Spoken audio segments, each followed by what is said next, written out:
ಬಂಧುಗಳೇ ನಮಸ್ಕಾರ. ನಾನು ನಿಮ್ಮ ಎಲ್ ಜೀವನ್, ಕರ್ನಾಟಕ ರಾಷ್ಟ್ರ ಸಮಿತಿ ಪಕ್ಷದ ರಾಜ್ಯ ಜಂಟಿ ಕಾರ್ಯದರ್ಶಿ. ಈಗ ನನ್ನ ಜೊತೆಗೆ ರಾಜ್ಯ ಸಂಘಟನಾ ಕಾರ್ಯದರ್ಶಿಗಳಾದಂಥ ರಘುನಂದನ್ ಅವರಿದ್ದಾರೆ. ಬೆಂಗಳೂರು ಪಶ್ಚಿಮ ಜಿಲ್ಲಾಧ್ಯಕ್ಷರಾದ ದೇವರಾಜು ಹಾಗೂ ಪ್ರಧಾನ ಕಾರ್ಯದರ್ಶಿಗಳಾದ ಮಂಜುನಾಥ್ ಮತ್ತು ಸದಸ್ಯರಾದ ವೆಂಕಟೇಶ್ ಅವರಿದ್ದಾರೆ. ಈಗ ನಾವು ಕರ್ನಾಟಕ ಲೋಕಾಯುಕ್ತ ಕಚೇರಿಯ ಮುಂಭಾಗ ನಿಂತಿದ್ದೀವಿ. ನಿನ್ನೆ ದಿನ ಏನು ರಾಜಾಜಿನಗರ ವಿಧಾನಸಭಾ ಕ್ಷೇತ್ರದ ಡಾಕ್ಟರ್ ರಾಜ್ಕುಮಾರ್ ರಸ್ತೆಯಲ್ಲಿ, ಅಂದ್ರೆ ನಮ್ಮ ಕಚೇರಿಯ ಮುಖ್ಯ ಕಚೇರಿ ಇರುವಂತಹ ಡಾಕ್ಟರ್ ರಾಜ್ಕುಮಾರ್ ರಸ್ತೆಯಲ್ಲಿ ನಡೀತಾ ಇರುವಂತಹ ವೈಟ್ ಟ್ಯಾಪಿಂಗ್ ಕಾಮಗಾರಿ, ಅಲ್ಲಿ ಸುಮಾರು 2 ತಿಂಗಳಿಂದ ಕಾಮಗಾರಿ ಮಾಡ್ತಾ ಇದ್ದಾರೆ. ಆದರೆ ಅವರು ಹೇಳಿದ್ದು, ಅಧಿಕಾರಿ ಹೇಳಿದ್ದು 2 ತಿಂಗಳಿಂದ ಮಾಡ್ತಾ ಇದ್ದೀವಿ ಅಂತ. ಆದರೆ ಸುಮಾರು 5-6 ತಿಂಗಳಿನಿಂದ ಕಾಮಗಾರಿ ಮಾಡ್ತಾ ಇದ್ದಾರೆ. ನಾವು ಪ್ರತಿ ಸಲಿನೂ ಅಧಿಕಾರಿಗಳಿಗೆ ಹೇಳ್ತಾ ಬರ್ತಾ ಇದ್ವಿ, ನೋಡಿ ಕರ್ನಾಟಕ ಪಾರದರ್ಶಕ ಕಾಯ್ದೆ ಏನು ಹೇಳುತ್ತೆ, ಪ್ರತಿಯೊಂದು ಕಾಮಗಾರಿ ನಡೆಯುವ ಸಂದರ್ಭದಲ್ಲಿ ಕಾಮಗಾರಿ ನಡೆಯುವ ಸ್ಥಳಗಳಲ್ಲಿ ಮಾಹಿತಿ ಫಲಕವನ್ನು ಕಡ್ಡಾಯವಾಗಿ ಪ್ರದರ್ಶನ ಮಾಡಬೇಕು.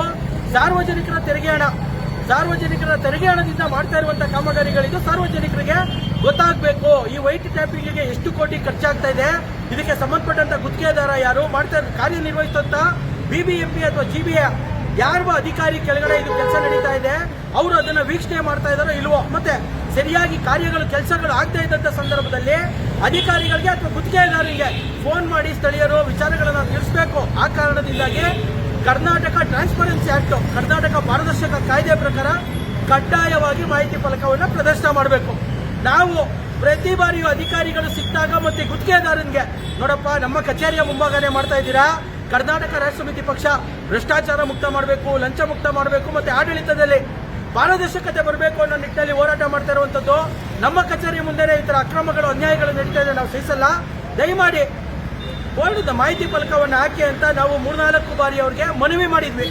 ಅದಾದ ನಂತರ 2 ಬಾರಿ ಆಗ್ರಹವನ್ನು ಮಾಡಿದ್ವಿ. ನಿನ್ನೆ ದಿನ ನೀವೆಲ್ಲ ವಿಡಿಯೋದಲ್ಲಿ ನೋಡಿರ್ತೀರಾ, ನಮ್ಮ ಪಕ್ಷದ ಪೇಜ್ನಲ್ಲಿ ಮತ್ತೆ ನನ್ನ ಪೇಜ್ನಲ್ಲೂ ಅದನ್ನ ವಿಡಿಯೋನ ಅಪ್ಲೋಡ್ ಮಾಡಿದ್ದೀವಿ. ಯಾವ ರೀತಿಯಾಗಿ ಅಧಿಕಾರಿ ಎಕ್ಸಿಕ್ಯೂಟಿವ್ ಇಂಜಿನಿಯರ್ ಬಾಲಾಜಿ ದರ್ಪದಿಂದ ಮಾತಾಡಿದ್ರು ಅಂತ. ಈ ವಿಚಾರವಾಗಿ ನಾವು 2 ತಿಂಗಳು ಸಮಯ ಕೊಟ್ಟಿದ್ವಿ, ಗಡುವು ಕೊಟ್ಟಿದ್ವಿ. ಅದ ನಂತರ ಕೆಲವು 2 ದಿನಗಳಿಂದ ಇವತ್ತು ಮಾಡ್ತೀವಿ, ನಾಳೆ ಮಾಡ್ತೀವಿ ಅಂತ ಪದೇ ಹೇಳ್ತಿದ್ರು. ಆದ್ರೆ ಅಧಿಕಾರಿಗಳು ಮಂಡ್ರು, ನಿಜವಾಗ್ಲೂ ಅವರು ಯಾರಿಗೂ ಕೇರ್ ಮಾಡದೇ ಇರೋಂಥವ್ರು. ಆ ಕಾರಣದಿಂದ ಅದಕ್ಕೆ ಯಾರಾದ್ರೂ ಒಬ್ರು ಕೇರ್ ಮಾಡಬೇಕಲ್ಲ. ಹಾಗಾಗಿ ಇವತ್ತು ಲೋಕಾಯುಕ್ತಕ್ಕೆ ಆ ಅಧಿಕಾರಿ ಮೇಲೆ, ಏನು ಎಕ್ಸಿಕ್ಯೂಟಿವ್ ಇಂಜಿನಿಯರ್ ಬಾಲಾಜಿ ಮತ್ತೆ ಅಸಿಸ್ಟೆಂಟ್ ಎಕ್ಸಿಕ್ಯೂಟಿವ್ ಇಂಜಿನಿಯರ್ ವಿದ್ಯಾ ಅವರ ಮೇಲೆ ಅವರು ಮಾಡಿರುವಂತಹ ಕರ್ತವ್ಯ ಲೋಪ, ಆ ಸ್ಥಳದಲ್ಲಿ ಇರಬೇಕಾದಂತಹ ಮಾಹಿತಿ ಫಲಕ ಇಲ್ಲದೆ ಇರುವಂತದ್ದು ಮತ್ತು ಆ ಕಾಮಗಾರಿಯ ವೀಕ್ಷಣೆಯನ್ನ ಸರಿಯಾಗಿ ಮಾಡದೇ ಇರೋದು ಕುರಿತಾಗಿ ಇವತ್ತು ಲೋಕಾಯುಕ್ತದಲ್ಲಿ ಅವ್ರ ಮೇಲೆ ದೂರನ್ನ ನಾವು ದಾಖಲಿಸಿದ್ದೀವಿ. ಇನ್ನು ಮುಂದೆ ಯಾಕೆಂದ್ರೆ ಇದು ನಾವು ಅಧಿಕಾರಿಗಳಿಗೆ ಹೇಳ್ತಾನೆ ಬರ್ತಾ ಇದ್ವಿ, ಬೇಡ ಪಾರದರ್ಶಕವಾಗಿರ್ಬೇಕು, ದಯವಿಟ್ಟು ಮಾಹಿತಿ ಫಲಕವನ್ನು ಹಾಕಿ, ಯಾಕೆಂದ್ರೆ ಗೊತ್ತಾಗ್ಬೇಕಲ್ಲ, ಟ್ರಾನ್ಸ್ಪರೆನ್ಸಿ ಅಲ್ವಾ. ಈಗೇನಾದ್ರು ಅಧಿಕಾರಿಗಳು ಅಥವಾ ರಾಜಕಾರಣಿಗಳು ಏನಾದ್ರು ಅವ್ರ ಮನೆಯಿಂದ ಹಣ ತಂದು ಕಾಮಗಾರಿಗಳನ್ನ ಮಾಡ್ತಾ ಇದ್ದಾರೆ. ಎಷ್ಟೋ ಕಡೆ ಕಾಮಗಾರಿ ಪ್ರಗತಿಯಲ್ಲಿದೆ, ಸ್ಥಳೀಯ ಶಾಸಕರು ಕಾಮಗಾರಿ ಪ್ರಗತಿಯಲ್ಲಿದೆ, ಶಾಸಕರ ಮಗ ಬ್ಯಾನರ್ಗಳನ್ನು ಹಾಕಿಸ್ಕೊಳ್ಳೋದು, ಅದೇ ಬ್ಯಾನರ್ ಇಟ್ಟು ಪೂಜೆ ಮಾಡಿಸುವಂತದ್ದು ನಡೆದಿದೆ. ಕಾಮಗಾರಿ ಪ್ರಾರಂಭವಾಗುವಂತ ಸ್ಥಳದಲ್ಲಿ ಆ ಮಂತ್ರಿಗಳು, ಆ ಶಾಸಕನ ಭಾವಚಿತ್ರವನ್ನು ಇಟ್ಟು ಬ್ಯಾನರ್ ಮಾಡಿಸಿ ಅದಕ್ಕೇನೆ ಪೂಜೆ ಮಾಡುವಂತದ್ದು ಬೆಂಗಳೂರು ನಗರದಲ್ಲಿ ಕೆಲವು ಶಾಸಕರು ಮಾಡ್ತಾ ಇದ್ದಾರೆ. ಈ ನಿಟ್ಟಿನಲ್ಲಿ ನಾವು ಆ ಶಾಸಕರ ಮನೆಯಿಂದ ಹಣ ತಂದಿಲ್ಲ, ಅಧಿಕಾರಿಗಳು ಅವ್ರ ಮನೆಯಿಂದ ಹಣ ತಂದಿಲ್ಲ. ಸಾರ್ವಜನಿಕರು ನಾವು ಕಟ್ಟುವಂತ ತೆರಿಗೆ ಹಣ ಮತ್ತೆ ನಮ್ಮ ಹೆಸರುಗಳಲ್ಲಿ ಮಾಡುವಂತಹ ಕೇಂದ್ರ ಸರ್ಕಾರ ಅಥವಾ ರಾಜ್ಯ ಸರ್ಕಾರ ಮಾಡುವಂತಹ ಸಾಲದಿಂದ ತಂದು ಅಭಿವೃದ್ಧಿ ಎನ್ನುವ ಹೆಸರಿನಲ್ಲಿ ಕೆಲಸ ಮಾಡ್ತಾ ಇರುವಂತದ್ದು. ಈ ನಿಟ್ಟಿನಲ್ಲಿ ನಾವು ಕೇಳ್ತಾ ಇರುವಂತದ್ದು ಟ್ರಾನ್ಸ್ಪರೆನ್ಸಿ ಬರಬೇಕು, ಮಾಹಿತಿ ಫಲಕ ಹಾಕಿ ಅಂತ ಹೇಳಿದ್ವಿ. ಆದ್ರೆ ಅಧಿಕಾರಿಗಳು ಬಗ್ಲಿಲ್ಲ.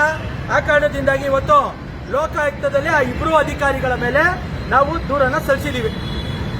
ಇದು ನೋಡಾದ್ರೂ ಎಚ್ಚೆತ್ಕೊಂಡು ನಾಳೆ ದಿನಾನಾದ್ರೂ, ಯಾಕೆ ನಾಳೆ ಅಂತ ಹೇಳ್ತಿದ್ರಲ್ಲ, ಕೊನೆ ಪಕ್ಷ ನಾಳೆ ದಿನಾನಾದ್ರೂ ಬಾಲಾಜಿ ಅವರೇ ಮಾಹಿತಿ ಫಲಕವನ್ನು ಹಾಕಿಸಿ. ಇಷ್ಟು ಹೇಳ್ತಾ ಇದ್ಮೇಲೆ ನಮ್ಮ ಬೆಂಗಳೂರು ನಗರದಲ್ಲಿ ಎಲ್ಲೇ ಕಾಮಗಾರಿಗಳು ನಡೀತಾ ಇದ್ರು ನಮ್ಮ ಪದಾಧಿಕಾರಿಗಳು ಮತ್ತು ಸೈನಿಕರು ಮೊದಲನೇದಾಗಿ ವಿಚಾರವನ್ನು ತಿಳಿಸ್ತೀವಿ. ಅದಕ್ಕೆ ಬಗ್ಲಿಲ್ಲ ಅಧಿಕಾರಿಗಳು ಅಂದ್ರೆ ಲೋಕಾಯುಕ್ತದಲ್ಲಿ ದೂರನ್ನು ಸಲ್ಲಿಸ್ತೀವಿ.